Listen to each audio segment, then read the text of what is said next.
Good morning, everyone. This is Katie with NLFX Professional. I have Lou Paris here with Paris Creative, and Hello. we are going to be talking about a bunch of different things today. So, Lou, why don't you tell me, who are you? Who's Lou? Who am I? So my name's Lou Paris. I founded Paris Creative, which is mostly a wedding DJ service here in the Hudson Valley. That's about 90 miles north of New York City. So I've been unfortunately unbusy the past few months with all my weddings being rescheduled to 2021 for the most part.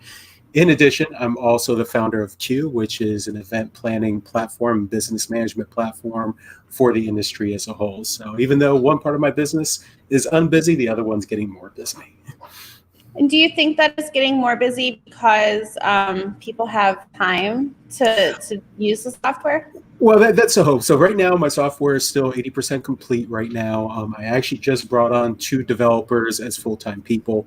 So this allows me to have a nice steady stream of development going on right now.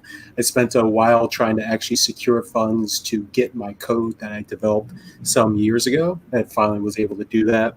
And so now is this progression to getting the platform out, getting people to test it, and just constantly refine and bring something great, hopefully, to the industry. So do you want to go into a little bit of detail of what exactly your software is? What does it do? What are the great features about it? Sure, certainly. So most people are familiar with what's out there right now, the DJ event planners, the Honeybooks, the 17 hats. I've been a user of all of them throughout the years. And unfortunately for me personally, I needed more. I needed more than just event planning. I wanted to know the metrics of things. I'm a big data person. I like to know where everything's going, be it money or leads or wherever that is. So I started kind of putting pen to paper, and I started kind of with this idea that's now called Q. And really bottled up into a nutshell, it's event planning, but it's also business management, and it's essentially full life cycle of dealing with your clients. So it's not only just capturing the lead, it's not only just getting that event to fruition, but it's also doing everything beyond that. Finding out how much that person costs to acquire and be a client of yours, to be able to understand the trends and analysis of, are my leads increasing? Are they decreasing? Of course, with something like coronavirus this year, that would have been very hard to ever imagine happening, and that definitely messes with the metrics. But typically, you can start seeing whether if you're going up, if you're going down. You might want to adjust things like advertisement costs or reaching out to your network to make sure that they're aware of you, and keeping those ties together. So it's basically awareness and education, really, in the end. Perfect. So Lou, why don't you tell me how you got into the business? Because now you're a creator within the industry. So can you give me a timeline of how that kind of unfolded? Sure. So I've actually been a DJ since 1988 when I was still in high school.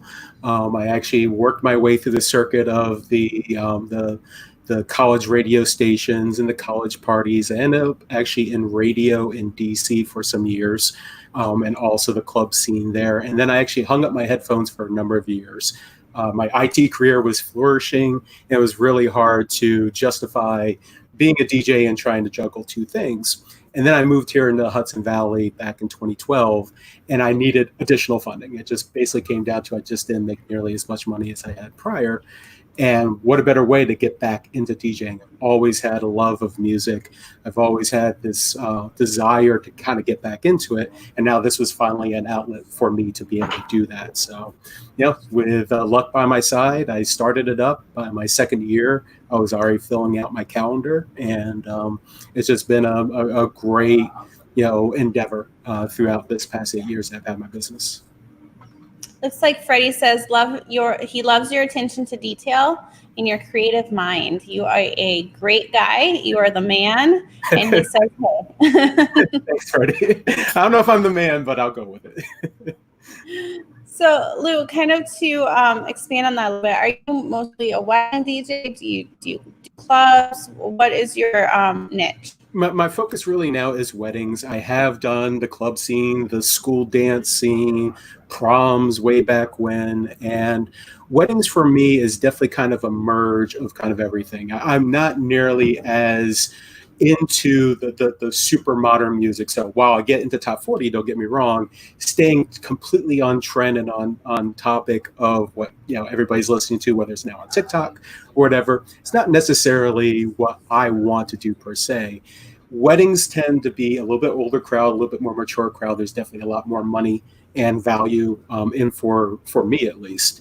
And I've been able to, with the demand that's in this area, really kind of carve a niche that I'm not the hype DJ.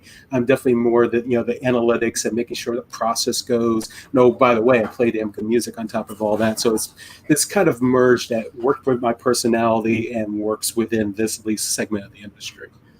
So how do you market to that older, more mature crowd to pull them in? Because I know a lot of, when I think, older generation, I think don't use a lot of social media. Maybe they're not Googling everything like we do now. So how do you reach that market? It's really a mix. Definitely, first and foremost, is getting in very good with the photographers, with the venues, with videographers, caterers, planners. That network and that word of mouth is absolutely invaluable. So making sure that keep those connections together, specifically for videographers, I've enabled myself, thanks to purchases that I've made through you guys, for things like my Soundcraft digital mixer to be able to do my recordings. Great equipment to capture audio. And I've kind of put myself in that upper niche side for things like ceremony sound and capturing live sound. And that's really kind of put me in the good graces with a lot of venues that do have these needs. And they're usually like, oh, hey, Lou's the first person you want to go try to check out. So there's, easily 70% of my of all my clients usually originate from that. The rest are definitely your typical Google searches, Facebook presence, Instagram presence, and it's this constant churn. It's not just like for me, for Facebook and Instagram, it's not just, oh, I want to grab a lead. It's awareness. It's to kind of remind, again, the vendors that I might have not talked to in a year because I don't get to work with all the same photographers, year after year. So it's just like a reminder, hey, remember me? And I'll throw a picture of us working together the year prior or 2 years prior. And I find that they end up, refreshing their memory. It's like, oh, hey, make sure you check out Lou, when you're looking for a DJ. So it's keeping those ties together, be it through more traditional means like pay-per-click ads and all that, but definitely also that networking and awareness side as well. Perfect. So Lou, if there's one thing that, one piece of advice you could give people right now, what would it be? Patience. Right now, especially, I was actually just looking at my metrics over the past day or so of how the last 3 to 4 months have looked. And inquiries are just way down, no matter how you flip it, unless you're in a very special area that hasn't been locked down or whatnot. Naturally, people aren't, looking out for these venues right now because they're not sure what's going to be happening in the next 6 to 12 months. It's keeping that energy up. It's easy to kind of get down on things because things have really slowed to a crawl. But the flip side is there will be a bright light at the end of the tunnel. It might not be tomorrow. It might not be come, say, even September or October. But sooner than later, there will be this slow glut that starts to kind of come, open up and starts to re-inquire about our services. So the fresher that we stay in this, the more active we do for things like, for me, I've actually been doing a radio show every Saturday just to kind of keep my skills kind of up on par and all that. So it's trying to find those things that keeps me focused and aware of when everything kind of gets back on, I'm ready to go. So the question I often ask is, with this patience, I know sometimes it's really hard to practice patience, but what is one thing that advice you would give to people to do right now as they are trying to be patient throughout? Keeping the eye on the ball. Like, for instance, when this all started, I re-looked at my website. Just looking at the things like, is the content that's there appealing to the couples that I'm trying to get to? Talking to other people to have them kind of, give their 2 cents on things. It's really staying busy. It's not just being in a Zen mode and just hoping for the best. It's staying active. Where's that churn? Could you be refreshing your logo or your brand awareness in itself? Again, content on your site. is everything kind of firing that way that you want to be? And it shouldn't be just now. You should redo this every 6 to 12 months, kind of re-examine, making sure that everything is where you want it to be. So that way, 1 year, 2 years down the road, things are trending exactly what you're hoped to be, and not be kind of in a defensive mode. It's like, oh, I got to do this. Oh, I got to do this. Oh, I got to do this. Now's definitely the time to be able to do that. A few questions popped in my head there. The first one is, I haven't really touched about branding at all on this webcast. So do you want to maybe touch on a little bit of what branding is, what that entails, so on and so forth? Sure. So some people think branding is just say your logo and whatnot. And while the logo is a central part of it, it is what you are. It's called a USP. It's your unique sales proposition. So if you haven't done this exercise yet, start to think of what's your mission, what's your goal. If you can boil it down to a phrase or 3 to 4 words, for me, it's a little bit longer. It's extraordinary wedding DJ for extraordinary couples. It's finding that where do you fit and how do you want to portray yourself in front of others? And then it's enveloping all that around you. How can you put out, say, Instagram pictures that relate to the brand, that is not off brand? Like, perfect example, when I post pictures on Instagram, I don't post them of, like my family pets. I love my pets. I got 3 cats. Unless it's something that works with it, like a cat happens to be, like, say, on my rain decks, they're just not going on that personal thing. It's nice to have a little personal touch to it, but I think it's always about what you represent as the brand itself, and the type of people that you want to attract, and the quality that you try to represent from it. So it's everything from image, color selection, content, how you talk in your sales presentations, how you converse, what's your core mission. Like for me, it's like always, to make sure the customer is always satisfied. So how do I get to those points? For things like coronavirus, it was, moving their dates without question, trying to work with them to make sure that everything was at ease as possible. So that's all part of my brand. That's me. That's the image that I want to convey and portray for it. So it's focusing on that. And you can just write bullet points of the things that represent you and all that, and you can start to condense. It's like, hey, maybe my logo looks a little too, I don't want to say immature, but it has very blocky letters or something, but you're a wedding DJ. Maybe you want to have a more elegant look. Maybe you want more subtle colors. It was things like that you can start to take a look, boil it down, and then see how things kind of portray what the image looks like. Perfect. When you're talking about your cat popped in the screen. I got one behind me. I've actually got one climbing the curtain behind me too, so that's just fun. So Lou, another question that I have for you is, are you planning on incorporating virtual aspects into your upcoming events? It's hard for me. I could see if I had a more broader spectrum of just the parties, and if I was more like the club DJ or something, or a bar DJ, where that might fit into something. I have reached out to a couple couples who were considering doing Zoom mini weddings, like a little 10-person wedding, and broadcasting out. And I'd let them know that I can provide services like that. They didn't capitalize on it. It is something that I can offer. But in the end, it's very hard as a wedding DJ to place virtual services as something that would work in the brand itself. It's possible. It's just definitely more difficult. Perfect. If you guys have any questions for Lou, write them in the comments. I am monitoring them as we speak. We have about, 10-ish minutes left. So the next question I have for you, Lou, is what is the best piece of advice you've ever received throughout your entire career? Risk. Don't be afraid of risk. And this has been not just my DJ career, this has been my IT career, it's been kind of my life as a whole. If you don't take risks, you're never going to get anywhere but where you currently are in your position in life.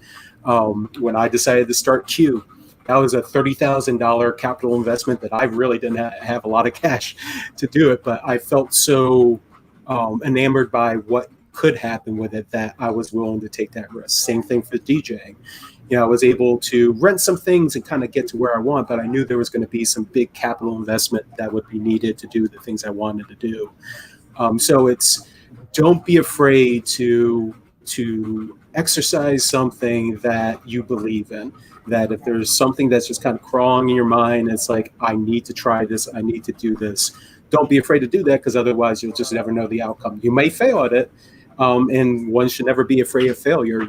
I've learned from all the failures in my life, and I've definitely made many. But I've also been lucky enough to have some great successes in that as well. So you're talking about your IT career. Can you elaborate a little bit on that? What exactly did you do in the IT industry? Kind of a bit of everything. So I started in the DC area for just simple help desk services.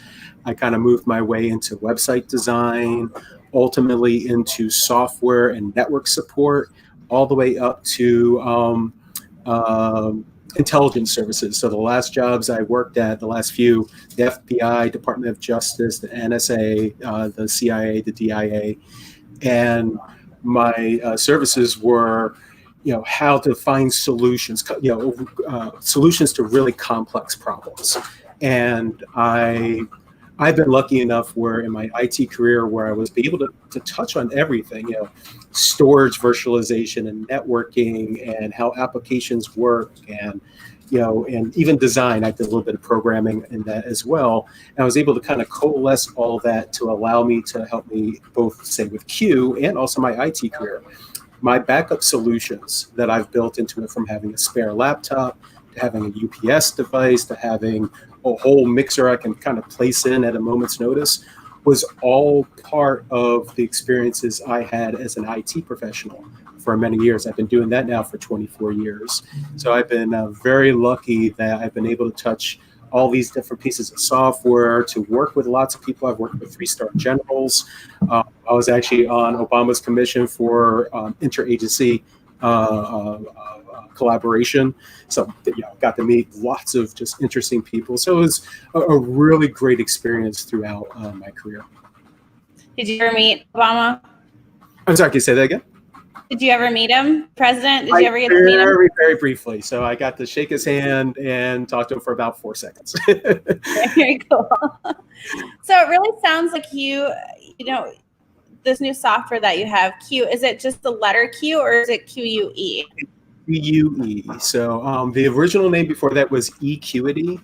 A lot of people had problems spelling it because spell checker wouldn't fix that by nature. And, I just decided at the beginning of this year that it needed to be something just a little bit simpler, something that people will roll off the tongue. Unfortunately, some people just think the letter Q. I wish I could register the domain q.com. That would be really awesome, maybe someday. But so Q, the domain name is Q Platform, since it is a platform, .com. And it's a little nod off my DJing side, the Q a record, in this case, also Q events, to Q things up and all that. So that's where that name kind of was the genesis to kind of go off of that. So it's CUE. CUE Okay. Platform web address. Perfect. So I guess my last bit here, I want to ask you if you have any final thoughts for just really anything. The showroom floor is yours. So any final thoughts?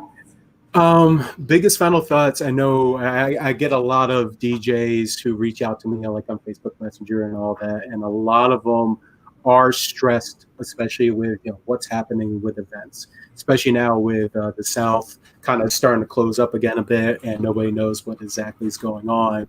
And I hope I echo Ben a little bit on this when things first started, because I think he said some very profound things. But we will get through this. This will be a challenging time. There's no doubt about that. Personally for me, my events start at the minimum the end of August, and I'm still concerned that those will happen.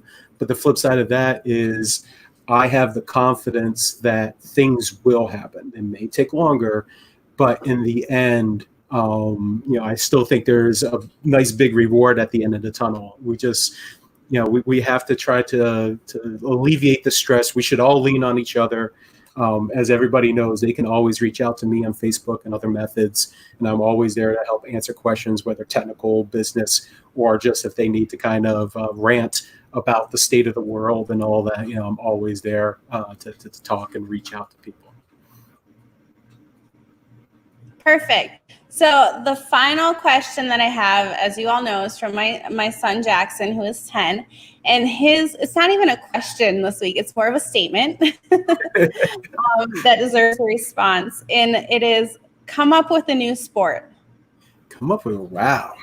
I think it would be a combination of Quidditch meets, I don't know, maybe hockey or something. I'm a huge Harry Potter fan to begin with, so I've always had a wish we could all fly on brooms and do things. But some hybrid off of that. I think that would actually be kind of an awesome thing to do. But very interesting question. I'm a huge hockey fan, so. Quidditch and... You know what? Let's make it long. Let's say Quidditch and golf, so you have a much longer area to kind of cover and all that. Perfect. I love it, guys. Thank you, Lou, for joining me today. I do appreciate it. No problem. Again, thank you for inviting me. Absolutely. If you have any questions, guys, write them in the comments. I will be monitoring them afterwards. And join me again tomorrow at 11 a.m. Thanks again. See you guys.